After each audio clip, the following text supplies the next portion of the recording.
My final essay is over the preventative measures for vaping. Vaping has been seen as a safe alternative for smoking, even though it actually is not. It comes with its own risks and health concerns. It can have the potential to be worse than smoking, especially to young people.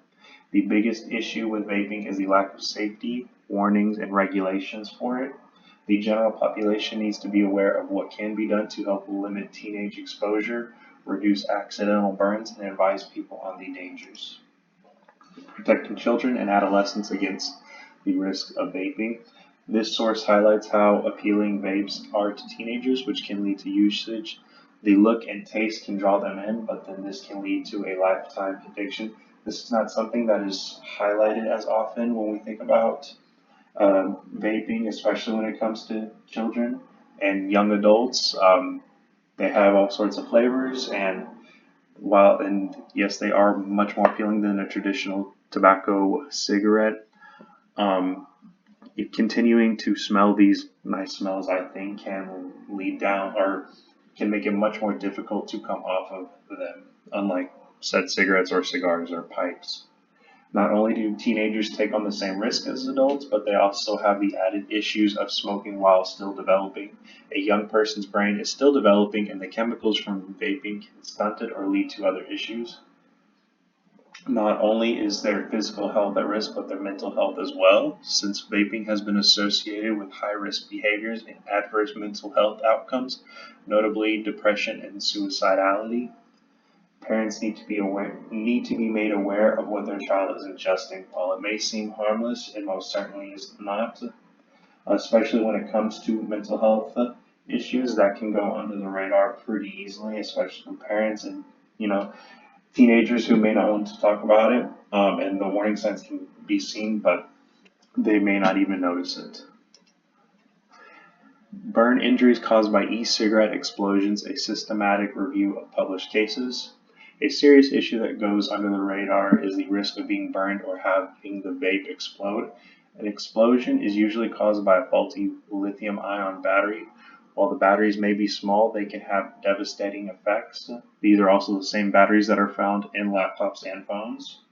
The explosion can happen at any time, but several cases reported the e-cigarette touching metallic objects like coins or car keys in the pocket during the time of explosion. Others stated issues related to charging their e-cigarette battery. Explosions took place while e-cigarettes were being used or while being stored in the user's pockets. A way to prevent this is to have regulations in place when manufacturing vapes, as well as other safety measures advising the public on potential problems. Um, so this needs to start with manufacturing and having these, like I said, safety measures in place. Yes, the warning labels do help, but there needs to be fail safes on the actual devices themselves. Bringing light to underexposed problems. These sources that I chose did not touch on what should be done to protect. They only touched on the harm. Informing people on the potential harms vape can cause is imperative, especially with how cigarettes are on the decline and vapes are on the rise. They seem like an afterthought by the authors. To prevent them from ending up in the hands of teenagers, one way to help with that is to set an age limit. 18 is where we usually start setting these age limits, but vapes do release more chemicals due to the higher temperature at which they burn. So 21 might be a better age for that, as the brain is mostly finished developing at that point. Warning labels still highlighting these chemicals because it's not only the chemicals that you would find in traditional tobacco, it's also in the aerosols as well. The labels about the possible explosion should be in place as well, especially since this is not something most people think about. Safety regarding possible burns starts with the manufacturers and setting standards on how vapes are built. Preventing teen usage. This starts with the parents. They should be aware if their child is using vapes as well as any other substances.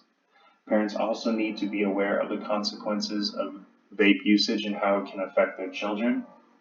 Warnings to inform parents from the FDA need to be in place. The standard that is placed on traditional THC and tobacco products should also be placed on vapes as well. While vapes do burn THC and tobacco, many are strictly nicotine, which can be just as harmful to anybody, but especially teenagers and young adults, than THC or tobacco.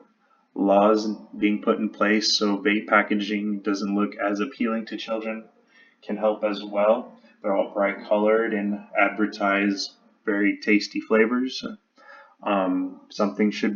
There should be some kind of change to that packaging, and maybe that could help as well. Informing the public on burn risk. Law should be placed to set a standard on how vapes are manufactured or created. They need to have safety features to help prevent explosions, maybe like a safety valve that puts off if there's too much heat, it helps cool it down. If these are disregarded, manufacturers should be fined or shut down. If they bypass all safety features or do not have the correct warning labels, not only should class action lawsuits be brought upon them, but also the federal government should put fines on them. Like with all smoking products, warning labels should be placed on packaging to inform the public as well. These preventative measures can help cut down on the frequency and severity of explosions and burns. Understanding the risk. If we understand the full scope of these issues that can come with vaping, we can help make people make an informed decision. Like I said, especially since they are seen as less harmful than traditional tobacco or even THC products.